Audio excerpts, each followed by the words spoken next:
De derde ronde van de Peter Stuyvesant Masters of Speed Tour brengt de snelste windsurfers ter wereld naar Tarifa in het zuiden van Spanje. Om precies te zijn ligt Tarifa op het zuidelijkste puntje van Spanje, ten westen van de straat van Gibraltar, zo'n 27 kilometer verwijderd van de Noord-Afrikaanse kust. Door de goede bereikbaarheid en toegang tot zowel de Middellandse Zee als de Atlantische Oceaan wordt het leven in Tarifa bepaald door de zee. De afgelopen jaren is Tarifa uitgegroeid tot een van de belangrijkste surfcentra in Europa. Windsurfen is hier een way of life geworden. Overal vandaan kun je de prachtige surfstranden met de eeuwige wind zien liggen. Hier wordt straks de strijd om de Masters of Speed titel uitgevochten. So it is here on Dos Meres Beach Tarifa that the Masters of Speed world title could be won or lost in this the third of a 4-contest World Series. De 60 snelste van de wereld weten dat voorbereiding het halve werk is. Vandaar dat er veel aandacht besteed wordt aan het materiaal. Kleine persoonlijke veranderingen moeten ervoor zorgen dat straks alles nog sneller gaat. Alles moet tip-top in orde zijn, klaar voor een week beulen. Alle grote namen van het speedsurfen zijn naar Tarifa gekomen. Wereldtitelhouder Pascal Maca uit Frankrijk heeft een goed resultaat nodig om zijn derde plaats in het tussenklassement te verbeteren. Bijstaanvoerder Thierry Villac is houder van het absolute World Speed Sailing record, 45,34 knopen. En dat is bijna 84 km per uur. Nieuwkomer Laurent Gauzier uit Nieuw-Caledonië doet regelmatig van zich spreken. Ook een grote naam, maar niet direct bij snelheidsduivels, is natuurlijk Björn Dunkelbeck. De vijfvoudig PBA-kampioen is na 2 jaar afwezigheid weer van de partij. Anderen zijn natuurlijk Eduardo Bellini uit Spanje en Jochen Kraut uit Duitsland. Ons land wordt vertegenwoordigd door de 28-jarige Martin van Meurs uit Koten in Utrecht. Bij de dames zal het waarschijnlijk weer gaan tussen de wereldkampioenen Sylvie Renard en Babette Coquel, beide uit Frankrijk.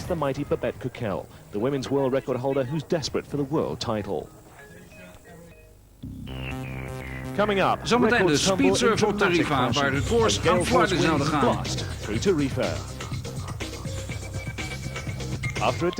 Na een tegenvallende eerste dag waren de omstandigheden op de tweede bijna perfect. Een windje van zo'n 35 knopen raasde over het strand van Dos Mares.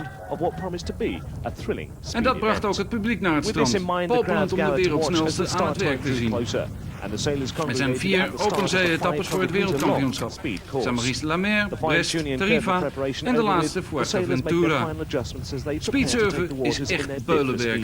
Er worden 2 manches van 2 uur gevaren. Je mag in die 2 uur zoveel runs maken als je wilt over de baan van 500 meter. Aan de hand van je 2 hoogste snelheden wordt je klassering bepaald. Als de groene vlag staat is de baan vrijgegeven en kunnen de deelnemers aan hun run beginnen. De eerste manche van 2 uur.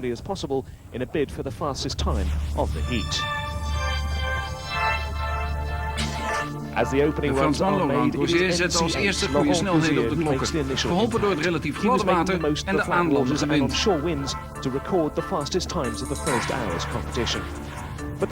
Veel mensen waren gekomen om de rentree van Björn Dunkelbeck op het speedcircuit te zien.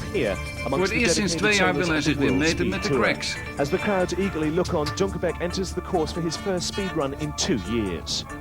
But as he crosses the line, it's a Een disappointing tegenvallende zevende plaats met een snelheid van 5,5 knoop It's is het resultaat.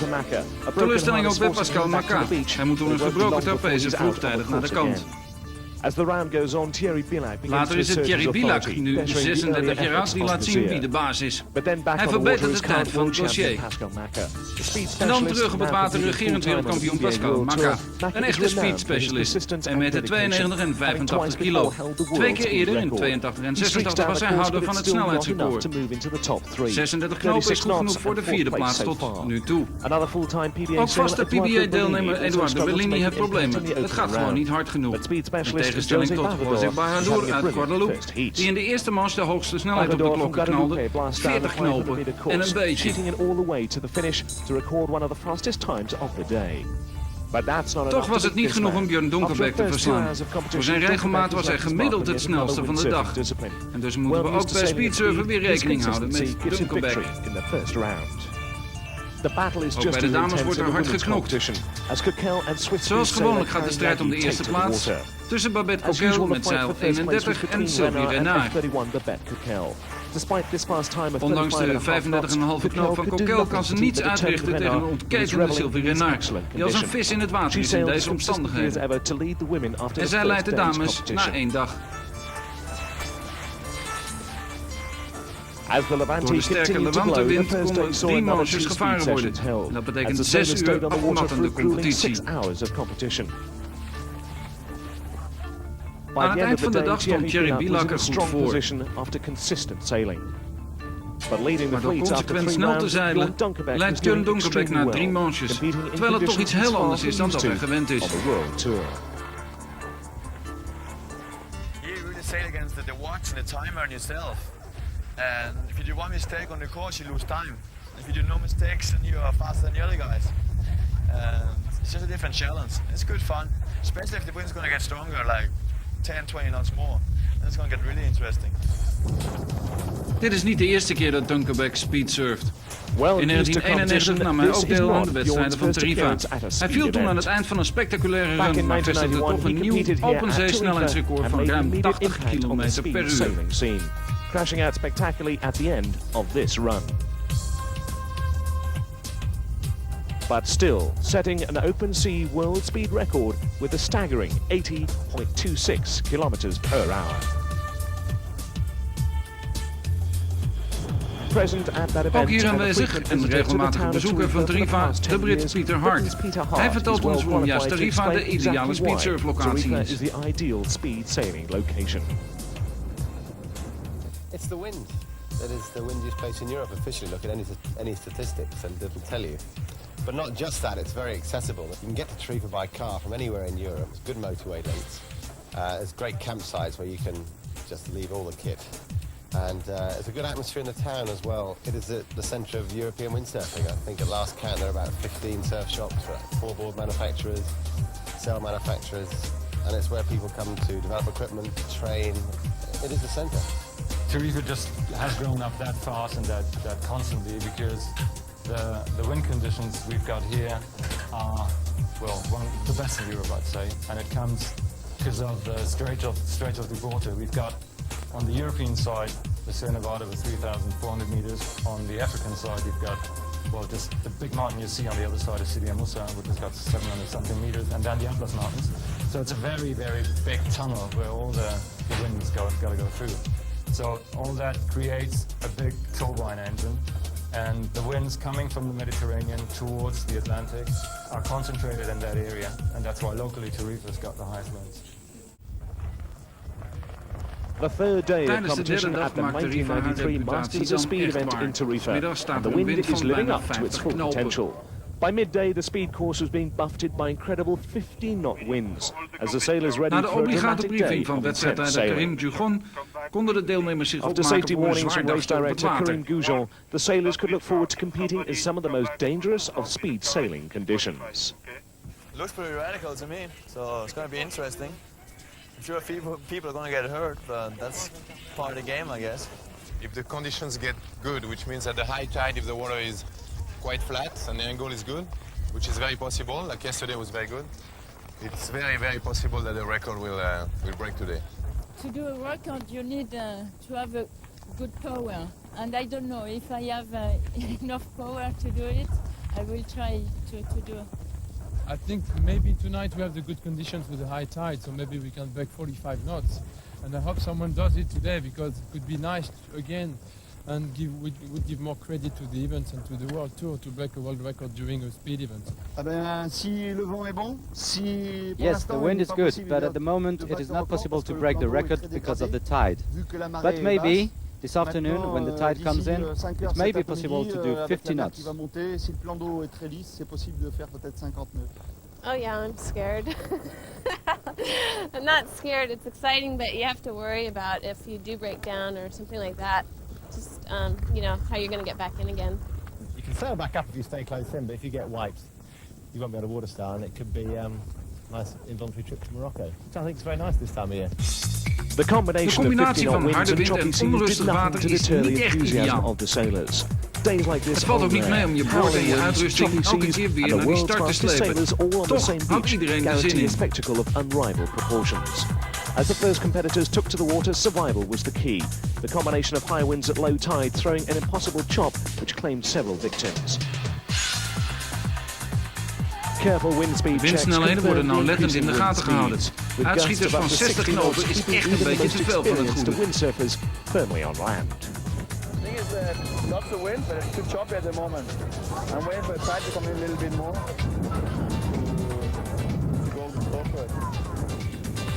As the tide rose and the waters flattened, the treacherous conditions tempted more and more to take up the challenge. Toch was er voor iedereen nog steeds de dreiging van een valpartij of een wipeout. Maar daardoor lieten de speedsters zich niet intimideren. Het was weer Laurent Gauzier die de toon zette. Hij nam de leiding met deze 38 knopen run. Werd achtervolgd door Björn Dunkelbeck, die dreigde de controle kwijt te raken. Maar niemand kon de wijnverkoper uit Bretagne, Thierry Bilac, afplukken. Hij won de manche met 43,37 knopen. Ook bij de vrouwen sneuvelde het ene persoonlijke record naar het andere. De Britse Sam Metcalfe vestigde een nieuw Brits record voor dames met 36,86 knopen. En toch bleek Sylvie Renard ongenaakbaar. Ze kwam dicht bij het record van Babette Coquel en won deze manche. Anderen hadden meer problemen, zoals Martin van Meurs die hard crashte. Resultaat: een gescheurd neusbot, een gekneusde rib, hand en voet. En na behandeling in het ziekenhuis was hij tot dezelfde dag weer op de baan.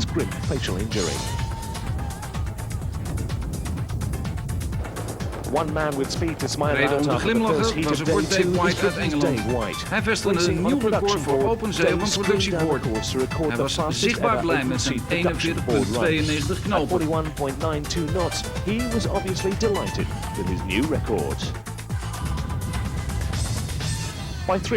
Om 3 uur 's middags volgde de tweede manche en nog steeds nam de wind toe.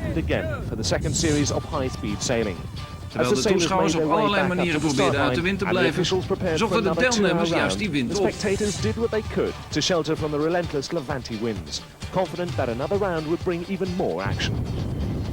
Dunkelbeck maakte indruk. Hij planeerde over het nu kalme water met een snelheid van 42,5 knopen. Eduardo Bellini jakkerde met 43 knopen over de 500 meter lange baan. Martin van Meurs brak zijn eigen Nederlands record met 40,03 knopen. En dat is toch ruim 74 km per uur over het water. Babette Coquel had het moeilijk. Ze kon de snelheid niet echt vinden. Maar ze liet zich door deze wipeout niet afschrikken. Opnieuw gaat het echter mis. Ze crasht en ze landt onzacht head first in het water. Ze bijt echter op haar lip en probeert het voor de derde keer. After 2 crashes like that, it's difficult to understand her motivation, but again, she attacks. Ze kan het boord, ondanks haar gewichtsvest, nauwelijks op het water houden. Holder flies down the 500 meter stretch, struggling to keep the board on the water. Unfazed by the horrendous crashes of earlier on, she sheets in and powers over the line. Standing up only at the last moment to turn and look at the scoreboard. And what a score! Ze breekt haar eigen record en doorbreekt de magische 40 knopengrens. 40,03 knopen. En en passant wint ze ook de manche. So Coquel wins the heat, but more importantly breaks her own world speed record, taking over the 40-knot barrier to an amazing 40,03 knots. Coquel didn't haar record was niet het enige wat aan flarden ging. Hier is Thierry Bilac, vader van 2 teenagers, En hij laat iedereen in Several zijn national kielzog records achter. went before Thierry Billac blasted down the course, almost out of control. Looking comfortable in the later stages of his run, however, Hij knalt over de finishlijn en het publiek weet dat het snel is. And it's a new open sea record.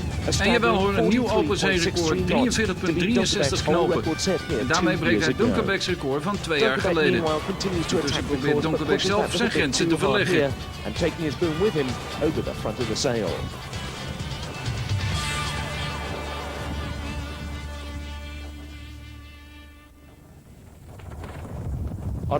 Tijdens deze recorddag liet production board racer Dave White zien hoe ver je met een gewoon board kunt gaan.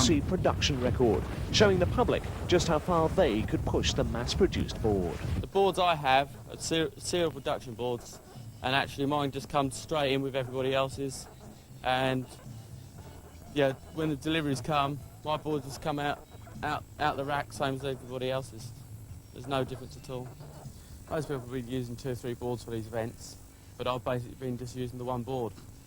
I broke a couple of years ago the world record with the Sputnik 270. As time's gone on, we've obviously moved on from that shape, and after brought our new board, there's a bit of a new departure where the board is a lot narrower in the nose, got all the volume at the back, and we've got very little V in the bottom. If you can compare the width of a production board against the needle, the difference is there's a lot of drag there. So though at the moment I'm maybe only 1.5 knots off, I think with a needle, it's going to get a lot more exciting and give me a good chance of having the overall crack at the title. Day 3 of the De derde dag van de Tarifa Masters of Speed. 5 manches zijn er al afgewerkt en er is geen rust voor de deelnemers. Iedereen is klaar voor de 6e serie. Kalme water, maar nu met harde windvlagen. Weg is er nu voor Sylvie Renard. Vroeg in de mans breekt haar giek en die moet vervangen worden. Intussen loopt wel de klok door. Van is gisteren gehavend uit de strijd gekomen. Going into the dive, I got caught by the gust, and I became part of the wind, and I dropped my front hand, but I didn't want to drop the equipment because I thought that the equipment might fly away and I would never pick it up. So I hold on to the backhand, but the sail flew away around my backhand, and I got stuck with the boom inside here, and I didn't want to let it go because not to let the equipment go. And I felt my arm going longer and longer and longer and longer. And then suddenly the arm became a little bit too long for the normal body position, so I dislocated my shoulder. The excellent conditions proved too tempting for Manu, however, who continued to compete only to crash out during the 6th round, damaging his already dislocated shoulder and prematurely ending his World Cup season. The 6th round beter ging het met Laurent Gauzier. Met 42,25 knopen kon hij zich weer met de top meten. Ook Billac ging goed. Zijn gemiddelde snelheid lag hoger dan die van Gauzier. Hij pakte de tweede plaats in deze manche. Snelste in deze manche was Michael Pogger uit Oostenrijk, die zijn eerste overwinning pakte met 42,66 knopen per uur. A fierce battle in the women's competition saw Switzerland's Karen Nagy beaten into 4th place by number 32, English sailor Sam Metcalf. Derde werd de Engelse Sam Metcalf met zeilnummer 32. Als altijd waren het de 2 Franse meisjes die om het eremetaal vochten. En met nummer F40 Sylvie Renard. Dit keer moest Renard het onderspit delven met de tweede plaats. Nu wordt het echt spannend. Na 6 manches hebben ze beide 3 keer gewonnen. Gelukkig was de wind sterk genoeg voor een 7e en dus allesbeslissende manche.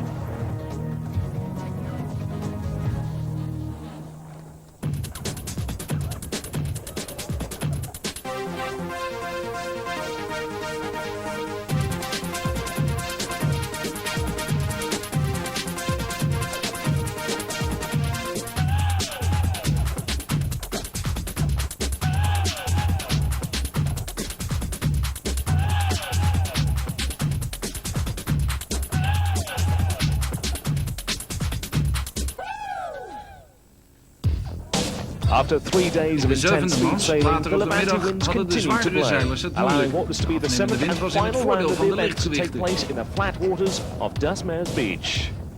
The lighter winds saw the heavier sailors struggle in this 7th round, the calmer conditions suiting the lighter competitors. Taking full Pascal advantage of Macca these kon met conditions deze after a omstandigheden low-profile week, duidelijk goed F1 overweg. Pascal Macca was back on form. Consistent Zijn sailing prestatie giving was him a goed genoeg useful voor de third derde place. plaats.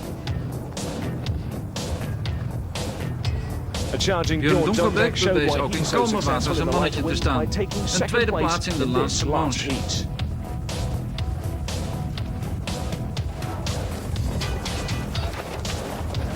But taking his first Winnaar win van de of the zevende event, manche number werd 32, zeilde José met Barrador, 23, did his José overall Barrador. position no Hij harm as verbeterde the daarmee event came ook to a zijn close. overall positie.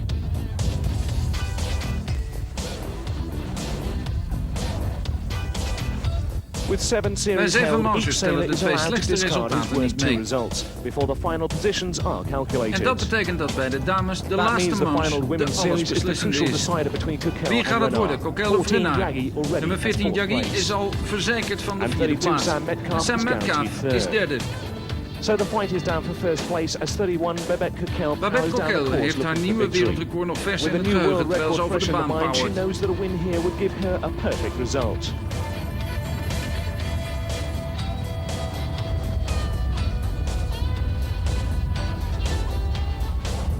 In her way, however, Sylvie Renard is desperate to Sylvie consolidate her Renard weet lead at echter the dat top ze of the hier world haar rankings with leiding in het another victory here in tussenklassement zou kunnen Tarifa. kwijtraken.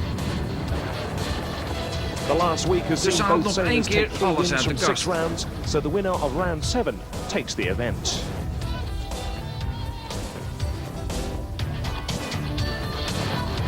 After a week of grueling sailing, Ja, en the zo 60 is het weer tijd competitors om are in te ready for pakken. rest De as 60 they slowly deelnemers pack zijn up toe their aan wat equipment rust na at een the end week of van what has afzien. been a very memorable event. With the Masters of Speed finals De in finale is Sotavento volgende only week a in week away, Sotavento. care is Dus taken alles to moet ensure that the zorgvuldig equipment is ingepakt packed worden voor de safely korte for the short trip naar het journey Canarische to the Canary eiland Island of Fuerteventura. As the sailors pack, however, the final results and event rankings Ondertussen are being worden alle calculated, resultaten in de analyzed computer and checked ingebracht over by en official verwerkt. timekeeper Nicholas Harrell. And in 4th place, it's the Tour's Op de vierde boy plaats, Laurent Laurent Gauzier, Gauzier, who's die done better beter than dan he thought verwacht possible at presteerde. such a tough event. The consistent sailing of Eduardo Bellini Bellini eindigt op een sees him take a welverdiende derde hard-earned plaats. third place. En ondanks het feit dat Pilak de hoogste snelheid liet noteren, moest Dunkerbeck, die gemiddeld betere tijden had, voor laten gaan. Bjorn Dunkerbeck. Bjorn took 3 first places overall, showing he's a force to be reckoned with no matter what the discipline.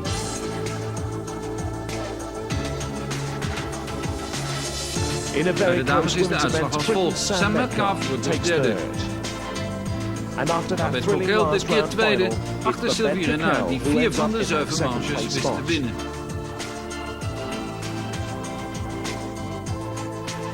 Which means that with 4 wins from 7 rounds, Sylvie Renard once again claims victory. So, with just one more event in the En zo kunnen we de 1993 balans Pistons opmaken and na Travel 3 Masters of Speed evenementen World voor Series. The point speedsurfen. ranking looks as En nog follows. eentje te gaan Thierry in Bilac leads. Fuerteventura. Laurent Gauzier having a good season Thierry so Bilac far in leidt, heeft een second. goed seizoen Pascal voor Macca's Laurent third has seen Gauzier. his chance of Pascal defending his Macca world is op de title slip terugweg. away. Michel While Michael Ploeger op de with a vierde good plaats result en here Jochen moves Kruid into uit fourth. Duitsland op The de injured Marie vijfde Bertin plaats. drops out of the top 5 into 9th place. In the women's ranking, Bij de the dames struggle is for leidt Sylvie third Renard place. nog steeds. Karen Voor Jaggi and Babette Sam Coquel. Metcalf go into the last Karen event with Jaggi uit equal Zwitserland points. is derde. Renard En appears Sam unstoppable Metcalf in een mooie first, vierde while Babette plaats. Coquel has to be content with second.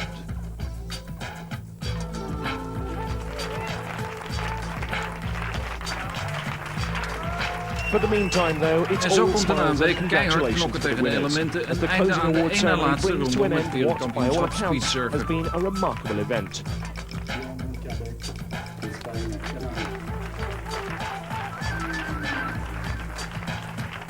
Bjorn Dunkerbeck has returned to the elite speed racing fold after a 2-year absence and shown that he is still a force to be reckoned with. Over een week treffen de speedsters elkaar voor de finale At the in end of the day, Tarifa will Fuerteventura. go down in speed history as a phenomenal Dit was record-breaking Eurofun occasion. voor deze And with week. this success in Bedankt voor mind, uw the aandacht. final round in En tot Sotavento ziens. promises to be a truly spectacular finish to the 1993 Peter Stuyvesant Travel Masters of Speed World Series.